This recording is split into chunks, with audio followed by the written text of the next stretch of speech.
చూడు friend hi చెప్పు. చూడు ఫ్రెండ్ మా ఆయమ్మ పాపం ప్రొద్దుట లెగ్గానే 5 గంటల లెగ్గానే పాపం కష్టపడుతుంది. ఏం చేస్తుంది? తిన్నారా? టీ తాగినరా అని అడుగు. ఫ్రెండ్స్ పాపం పంపించండి ఫ్రెండ్స్. మా ఆయమ్మకి వాకును ఏం పంపించరు మీరు. మీరు మాకు లైక్ చేయండి ఫ్రెండ్స్. మా వాళ్ళు కోతులాగా ఇంకా పడుకున్నారు ఫ్రెండ్స్, ఇంకా లేవలేదు.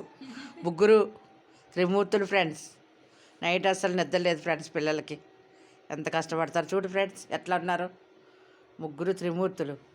ఇది చూడండి ఫ్రెండ్స్, ఈమె ఫ్రెండ్ నైట్ వచ్చింది డ్యూటీకి వచ్చి నమ్మకంగా తిన్నది ఫ్రెండ్స్. తెచ్చుకున్న బాక్సు తిని ఇంకంతే పైకి వెళ్ళిపోయింది. ఫస్ట్ ఫ్లోర్కి పైకి వెళ్ళిపోయి పన్నది. పండి లేచింది ఫ్రెండ్స్. ఇది ఇప్పుడు వచ్చింది. ఇంక బ్యాగ్ ధరించుకుని వెళ్ళిపోతుంది. ఇంకా ఆమెకి ఈరోజు టుడే ఆఫ్. నాకు కంటిన్యూ 2 వరకును. ఏం చేస్తాం ఫ్రెండ్స్, కష్టజీవులు. ఓకేనా ఫ్రెండ్స్? Okay bye.